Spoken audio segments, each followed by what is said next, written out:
Ahí arrancamos. Bueno,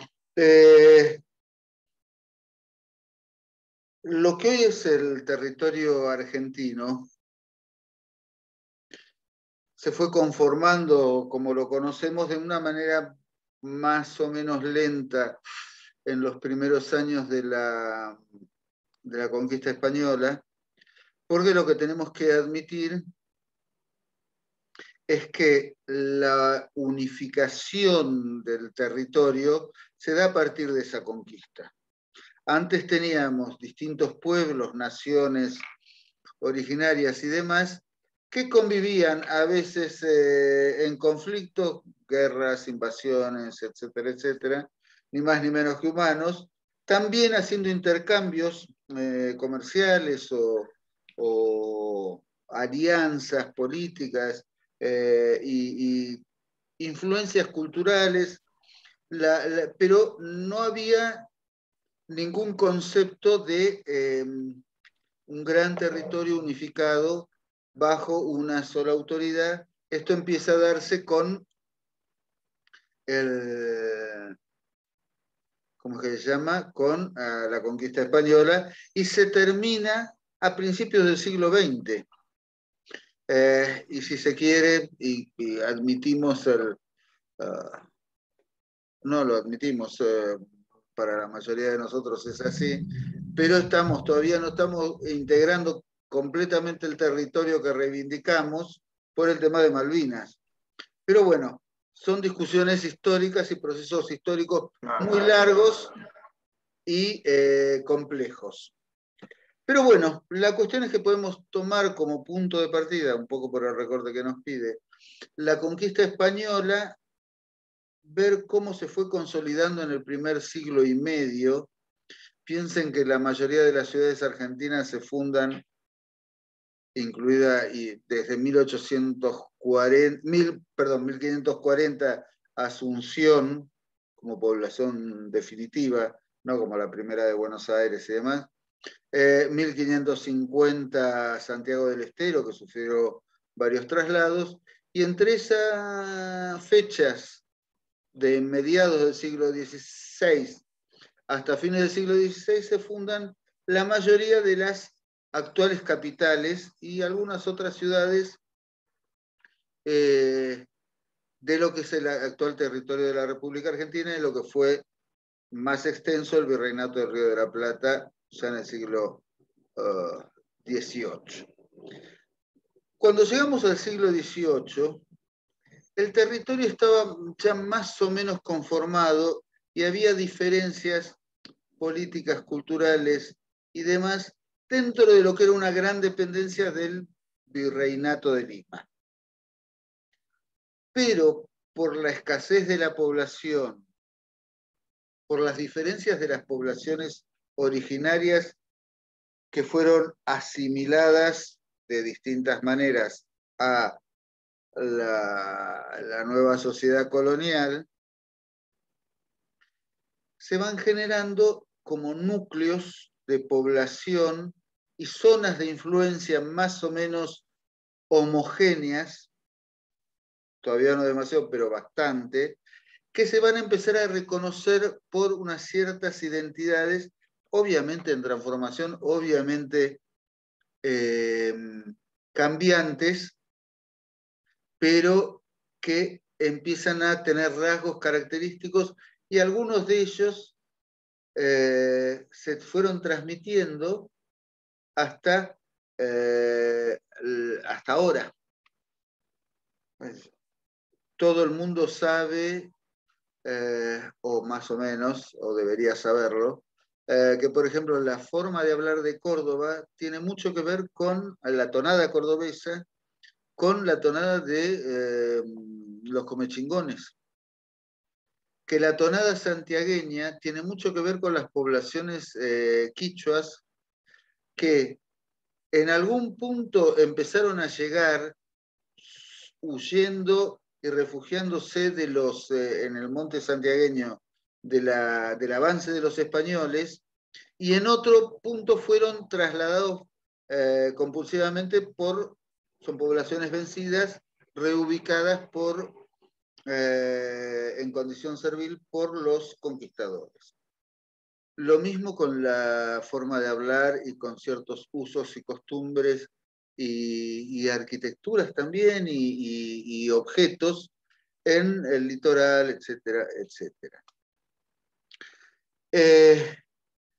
Bueno, para ir a su vez toda la zona, digamos, que quedaría de cara al Atlántico, a diferencia de la Mediterránea o la que está más conectada con el Pacífico, salvo la zona de las Misiones, no había durante casi todo el siglo XVII, en el periodo de formación, una actividad cultural, social, económica relativamente importante. Era más bien marginal, era más bien de subsistencia.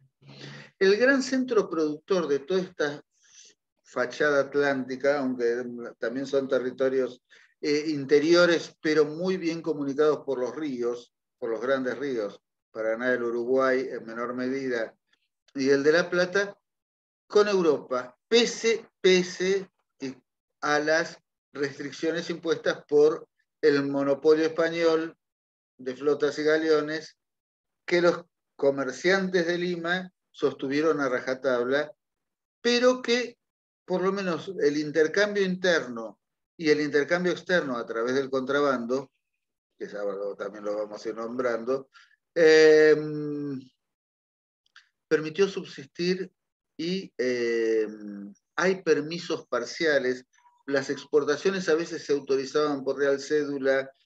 Por ejemplo, el primer envío de tasajo, de carne seca, de Buenos Aires a Cuba, a las plantaciones de Cuba, fue del año 1640 y pico, por ahí lo tenemos anotado.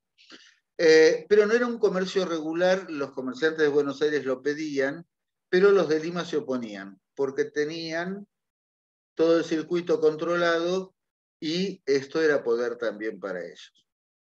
Ahora vamos a seguir viendo. La zona efectivamente ocupada era, por un lado, litoral Buenos Aires, el río Salado era una frontera. La banda oriental todavía no estaba, a principios del siglo XVIII, demasiado ocupado. Había estancias jesuíticas, pero no había grandes poblaciones.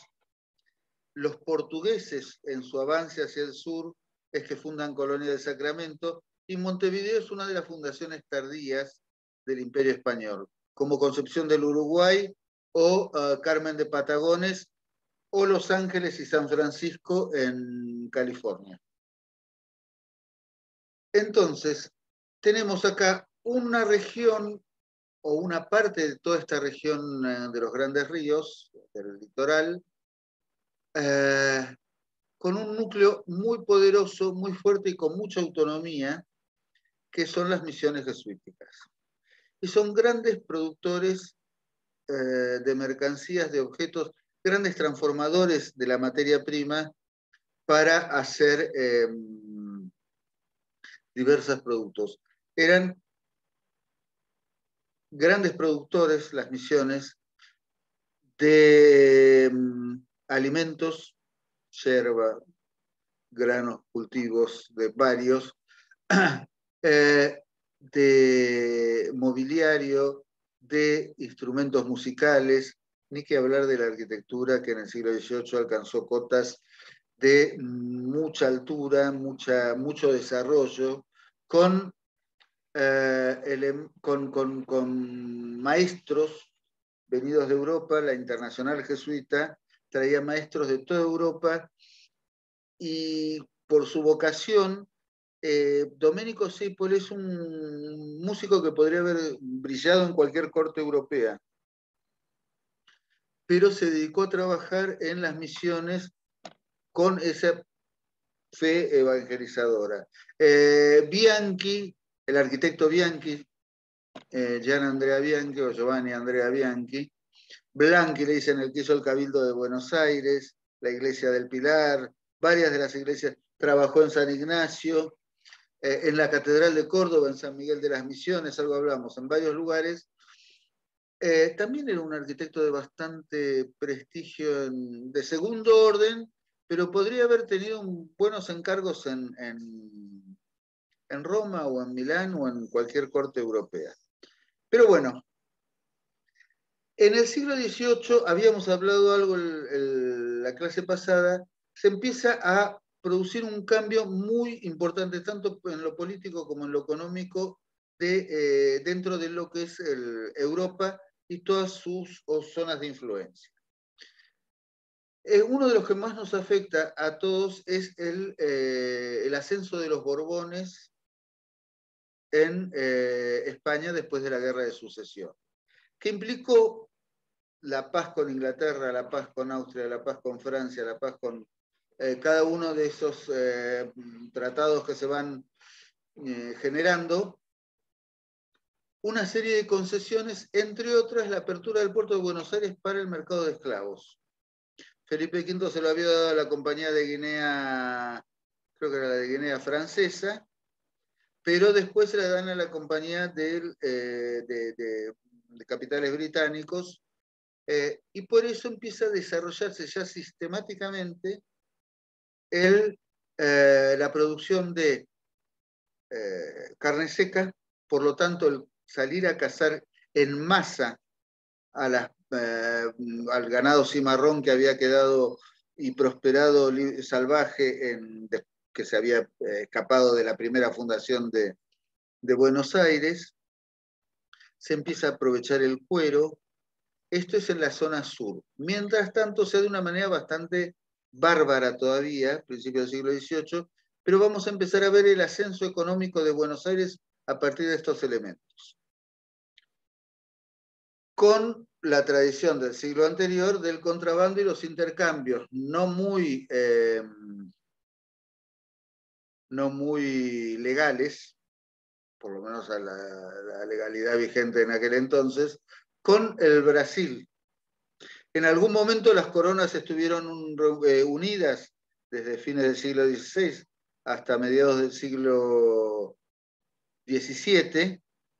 Hubo unas posibilidades de intercambio que después se hacían también de manera ilegal.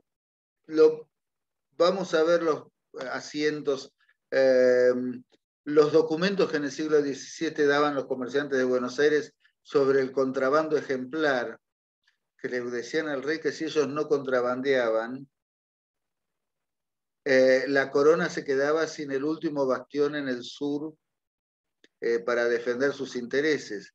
Y de hecho, Buenos Aires empieza a prosperar cuando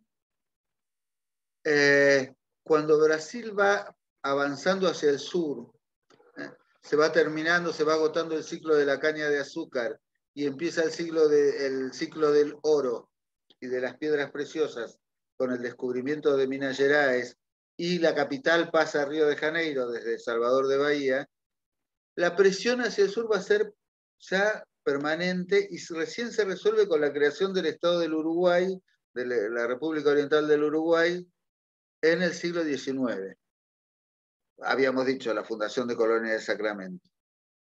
Entonces, Buenos Aires empieza a necesitar, a la corona le empieza a ser más útil, siendo poderosa, y empieza a ser menos importante todo el intercambio con la China que se daba desde Lima, donde estaba la preeminencia del poder español hasta el siglo XVII.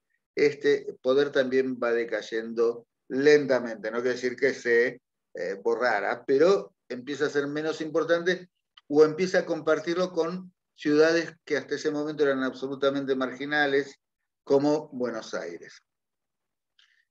En el medio, toda la conquista, toda la fundación de los pueblos de las misiones del Paraguay, o las misiones guaraníes, porque después también estaban las de Mojos y Chiquitos, con unas estructuras urbanas muy similares, van generando una producción y una identidad cultural muy interesante.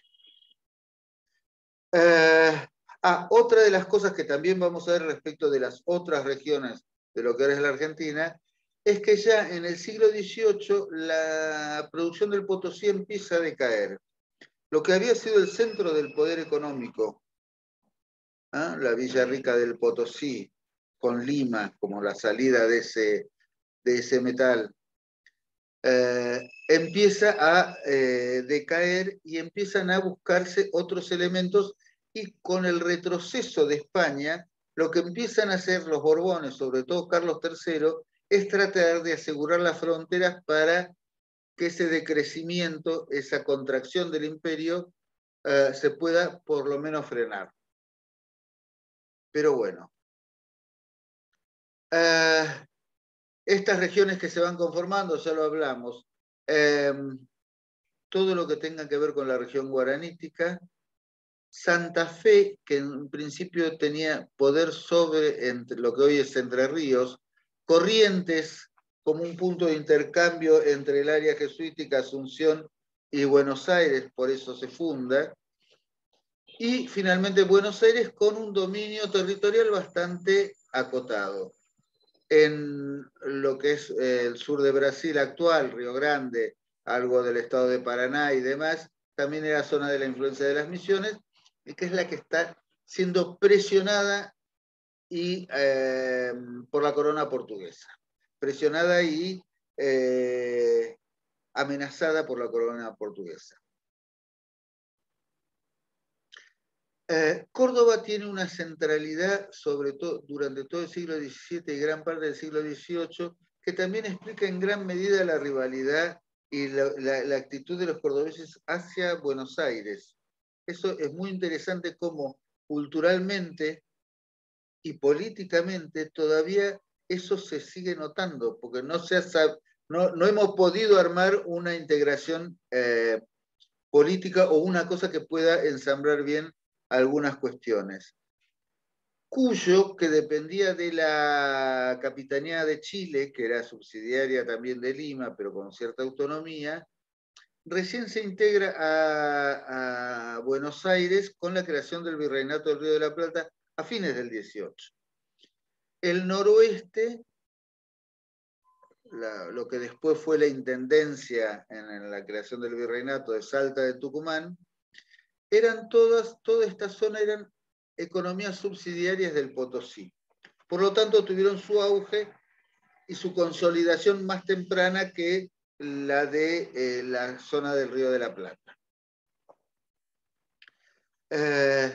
Las grandes estancias jesuíticas de Córdoba, fíjense que ahí no había misiones porque el trabajo para evangelizar a los indios no era tan importante para ellos, pero sí era una usina, un lugar de producción enorme de trigo, de maíz, cal para la construcción, el centro administrativo e intelectual, la Universidad de Córdoba, la fundan en 1613.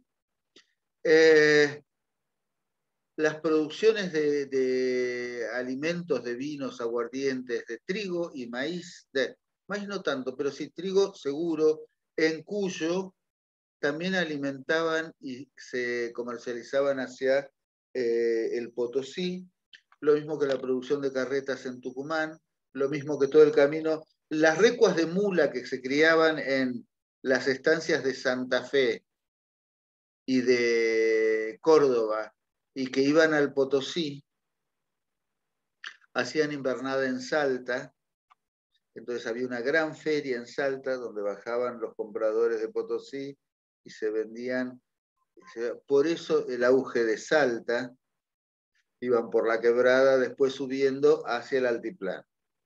Bueno, en todo el siglo XVIII lo que no vamos a tener presencia española es en el actual Gran Chaco, ni al norte del río Bermejo, ni al sur, hasta prácticamente San Javier, un poco al norte de la ciudad de Santa Fe.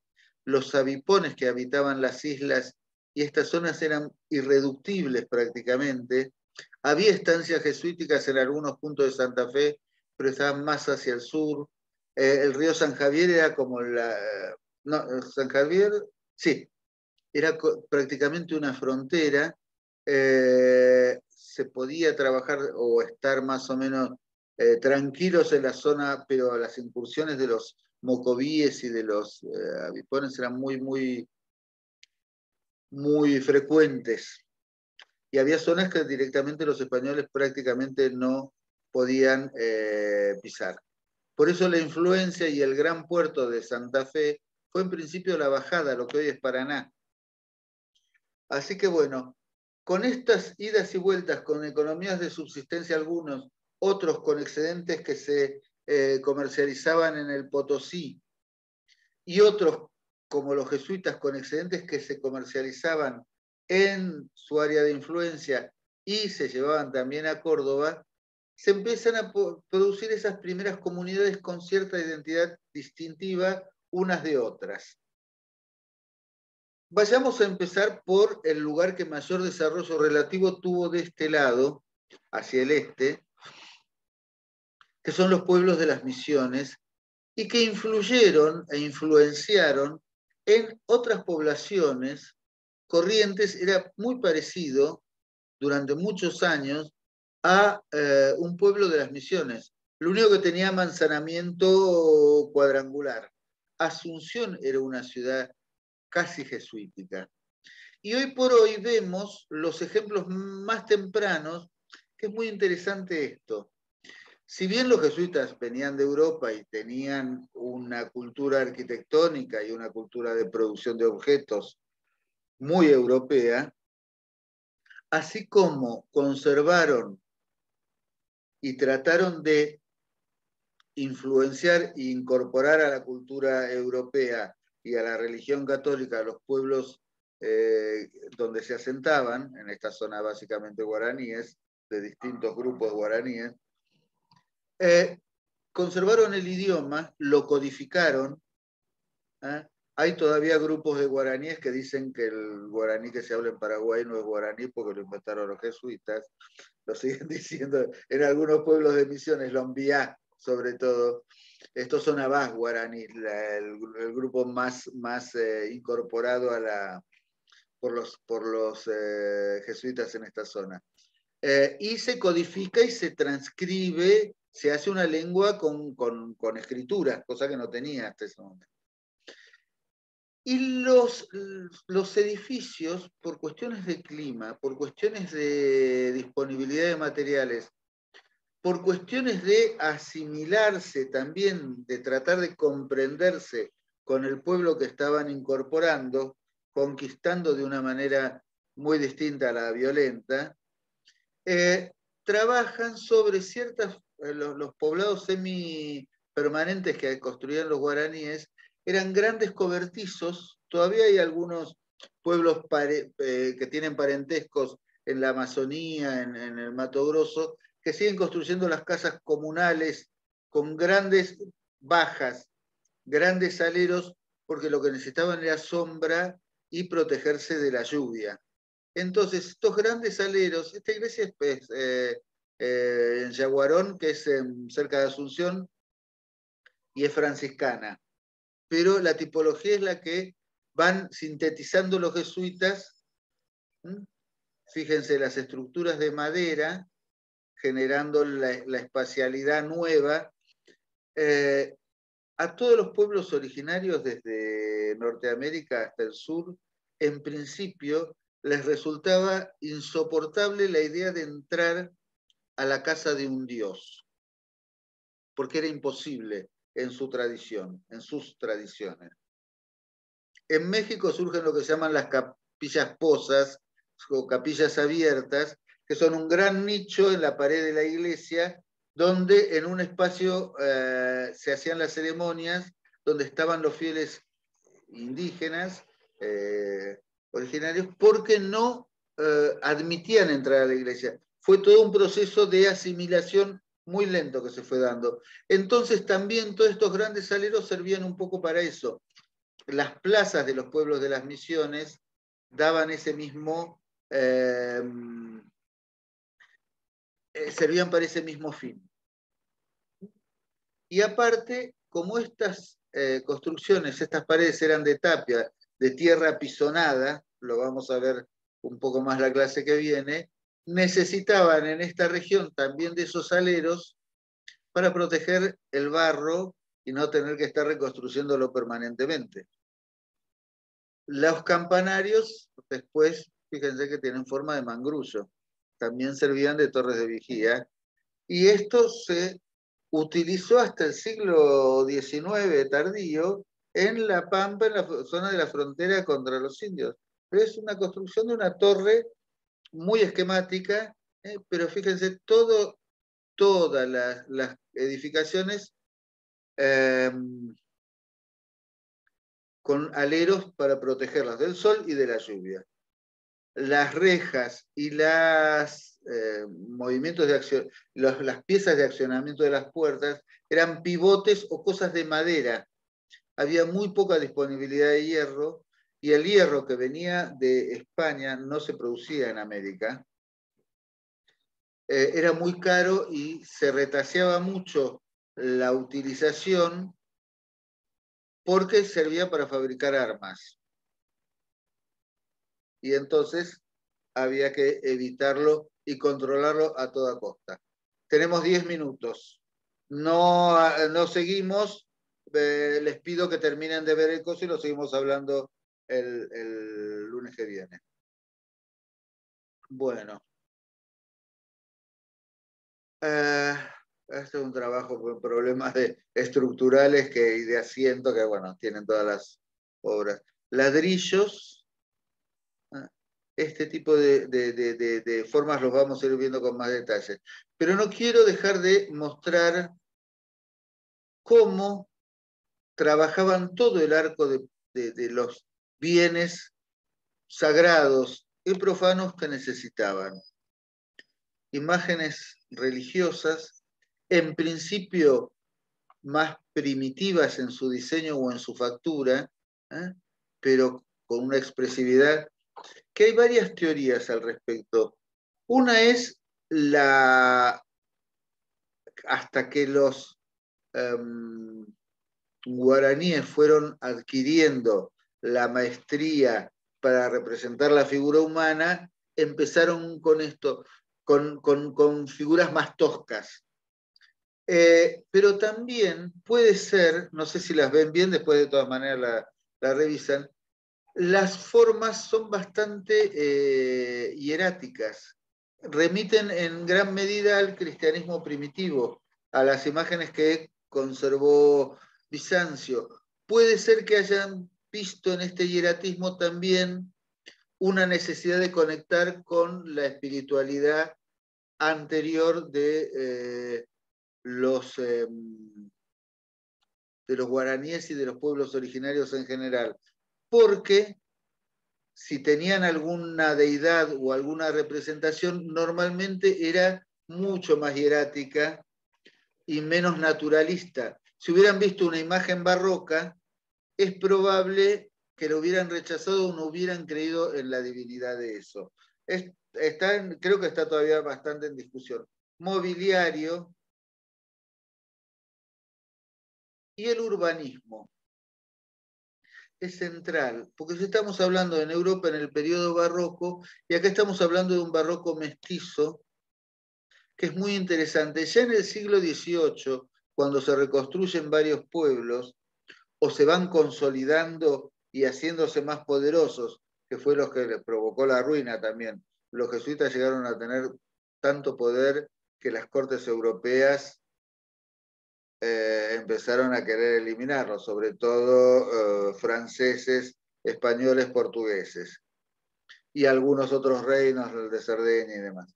Bueno, pero fíjense, la plaza, el lugar donde se producían las ceremonias públicas, las religiosas y las civiles, esa dificultad de entrar al recinto del Dios, una fachada que ya es la definitiva, este es San Ignacio Miní, muy distinta de lo que nos produce la ruina, porque no se explicaban, pero este es el portal con las placas, una de estas está en el Museo Histórico Nacional, el portal de ahí es la Casa de los Padres y demás, donde se va perdiendo, por lo menos en la parte más representativa, parte de esa adecuación al clima que tenían originalmente. Pero acá las columnas también eran de madera, que separaban las tres naves, y cada tanto había que desmontar una y producir una nueva. Todavía eso se sigue haciendo como una gran ceremonia en la que participa todo el pueblo en algunos de los pueblos de la Chiquitania, o de las misiones de Mojos y Chiquitos en la actual Bolivia, porque no sufrieron la guerra de las misiones que sufrieron las nuestras, las de acá. Acá están como las estructuras de lo que se llegó a levantar. Gran parte de la fachada de la iglesia está como levantada con los restos que estaban al pie, lo mismo que los laterales. Pero bueno, y las casas son grandes, derivan de esas casas comunales, son tiras de vivienda con galería a uno y otro lado. Lo único que acá, con la introducción del cristianismo, cada familia, o sea, cada familia pasa a ser nuclear, no es una familia extendida como podía ser tradicionalmente entre los guaraníes, pasa a tener un ámbito y se cocinaba y socializaba en la galería. Pero vemos estos Mojos y Chiquitos, cómo siguió conservándose esa riqueza.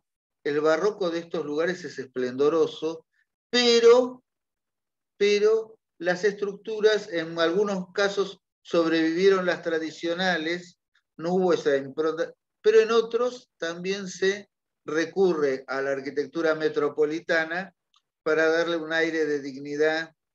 Ellos hablaban en aquella época de decoro muy interesante. Pero pierde esa originalidad y esa característica tan propia que hoy por hoy, vuelvo a esto, en Asunción, en algunos pueblos cerca de Corrientes, San Cosme, Santa Lucía, vamos a ver montones de estos. Fíjense el trabajo de la madera, que sirve tanto para las columnas salomónicas propias del barroco, como para muebles o para las imágenes religiosas, que ahora vamos a ver. ¿Ven? La casa tradicional, esta es en quincha o directamente en trama de elementos vegetales, siempre muy tupida la cubierta, y para generar en la medida de lo posible la circulación del aire. Y esto es la Trinidad, en lo que ahora es Paraguay, pero el mismo tipo de arquitectura. Pero en Corrientes vamos a encontrar esto. Y en algunas reconstrucciones que se hicieron sobre las ruinas, por ahí no tan afectadas como la de San Ignacio Mini, Apóstoles, Candelaria y demás en la actual Misiones, porque eran o San Miguel de las Misiones en el estado de Paraná, que fueron arrasadas por las guerras aún después de la independencia, contra el Imperio de Brasil, pero en principio contra la corona portuguesa y también contra el Imperio de Brasil. Pero las calles estas, hasta la ciudad de Corrientes conservó en la zona de Cambacuá, no sé si alguien conoce, ahora es un gran parque, algunas casas de este tipo hasta los años 80 del siglo XX. Fue una pena que se perdieran, estaban en muy mal estado, fíjense, invadidas porque acá en cualquier lugar dejar un pajarito hace caca con una semillita y te crece un palán en una semana. Es una cuestión muy, muy compleja del mantenimiento. Pero fíjense cómo esta identidad se conserva en pueblos del área o sea, digo, a pocos kilómetros, no me acuerdo ahora, estas fotos las tengo de algunos años, o algunas las saqué de internet, pero no solo los patios tenían galerías, y en esta zona es muy común el uso de maderas duras porque tenían muy buenas maderas. Se nos está por cortar en unos minutos. Ya en el siglo XVIII empieza el barroco notable, muy desarrollado, frente al que todavía veíamos las imágenes hieráticas anteriores. ¿Está?